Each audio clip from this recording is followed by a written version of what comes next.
Start. Let's start with our presentation. We have selected the company. We have selected the industry as a food and beverages industry, and we have selected the company as PepsiCo. Sir, next slide, please. That is history of the company, company profile, market share, competitors, products, branch locations, growth, financial details of the company, and conclusion. Next slide, please. Next slide. So, history of the company. In 1863, it was created and developed by Caleb Brandum, and it was introduced as Brand's drink. In the year 1898, it was renamed as Pepsi Cola because it contains the more content of Pepsi, and the taste was similar to Coca-Cola. That's why it was named as Pepsi Cola.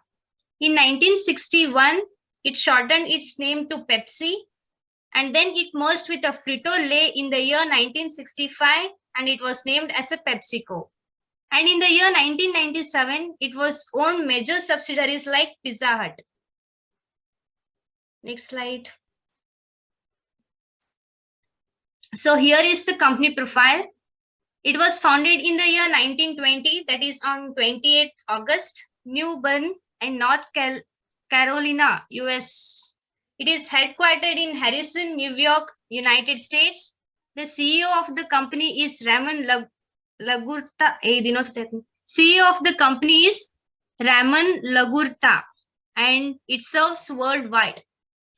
The revenue of the company is US dollars 70.37 billion as per 2020, and the operating income is US dollar 10.29 billion as per 2020, and the net income of the company is US dollar 7.353 billion as per 2019. The total number of employees working in the company are 2,67,000 as per 2019. Next slide, please. So these are the competitors of the PepsiCo.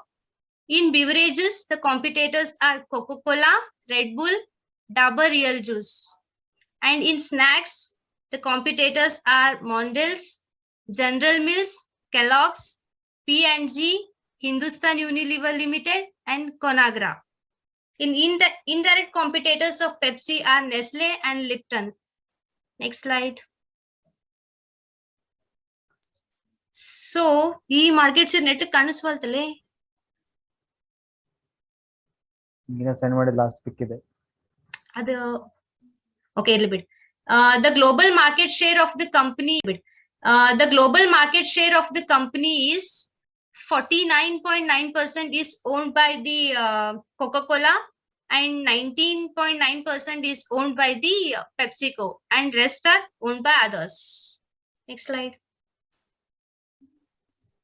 So here are the products of PepsiCo, that is Gatorade, Tropicana, Aquafina, Lipton, Brisk, Starbucks RTD beverages, Pepsi, Diet Pepsi, Pepsi Max, Mountain Dew, and Diet Mountain Dew. Next slide.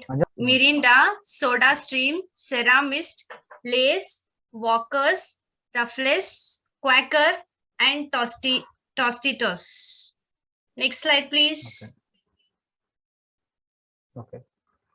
Anjana? Can you you can continue. Yes. So more distributors over the districts and taluks. So they are working on that. PepsiCo products are enjoyed by consumers more than billion times in a day in more than 200 countries and territories around the world. You can see that the record of the PepsiCo company is how the people use the product day by day. The sale was increasing the PepsiCo. To produce its beverages, PepsiCo has 37 bottling plants in India, including 17 company-owned plants and 20 owned by the franchisee partners. The PepsiCo has 37 bottling plants in India. They have manufacturing units in 37 units in the India, and in that 17 companies are owned by the PepsiCo only, and another 20 company was owned by with their partners by franchises. Okay, the growth story of the PepsiCo. Prasad, PepsiCo I is think, an yes, Prasad, I okay. think PepsiCo owns more than 22 brands, right? Yes. Now we can discuss about the PepsiCo growth story. PepsiCo is an American multinational food, snack, and beverage corporation headquartered in Harrison, New York, in the helmet of purchase. When the PepsiCo started, the the beverage which was made by the PepsiCo, it was very uh, sweet and not so tasty. But when they are starting develop with their contents and what the contents they want to add on, then the PepsiCo had started interesting in the getting into the market with the new taste of the PepsiCo. So PepsiCo was formed in 1965 with the merger of Pepsi Cola Company and Frito-Lay Company. PepsiCo has since expanded from its namesake product Pepsi to a broader range of food and beverage brands, the largest of which included an acquisition of Tropicana products in 1998 and the Quaker Oats Company in 2001, which added the Gatorade brand to its portfolio. The strategy of the PepsiCo was to merging with the competitors to growth in the market. So they are starting to merge and making the partners with their making the partnership with their competitors to get into the market easily, and to beat the competitors they have using the same strategy to merge with the companies, with largest companies.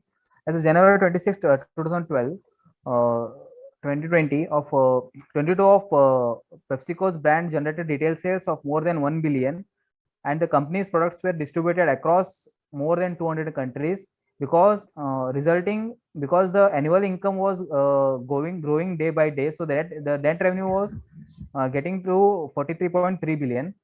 Next slide, Anjana. Based on net revenue, PepsiCo is the second largest food and beverage business in the world, behind Nestle. The Nestle is a big competitor to the PepsiCo because the diversification the PepsiCo had, but the Nestle are giving the little bit of best competition to the PepsiCo, but they are not giving up their first position in the market. Historically, the main competition of PepsiCo beverages brands was Coca-Cola, because in the beverages the second best uh, brand was Coca-Cola. It is a huge competitor for the PepsiCo. Within the North America, PepsiCo is the largest food and beverage business by net revenue. Ramon Laguerta has been chief executive of the PepsiCo since 2018. The company's beverage distribution and bottling is conducted by PepsiCo as well as by licensed bottlers in certain regions. PepsiCo has been repeatedly criticized by environmentalists for its relationship to negative environmental impacts of agriculture in supply chain. Okay. Such as palm oil related deforestation. PepsiCo has major issues from the from global, because they have issues like they are using palm oil related products in their uh, in their manufacturing in the packaging units, that makes them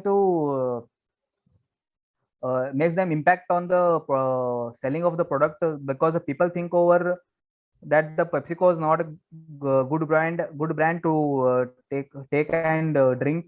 So the PepsiCo is losing a little bit of their market shares because of these wrong raw. Sorry, 1 minute. Marketing strategy, marketing of the PepsiCo. So they are working on that, and they are the wrong allegations on the PepsiCo was not not so good for the branding of the PepsiCo. Similarly, public health advocates has criticized Pepsi's high calorie, poor nutrition product lines. In response, PepsiCo has made public commitments to change many of these practices.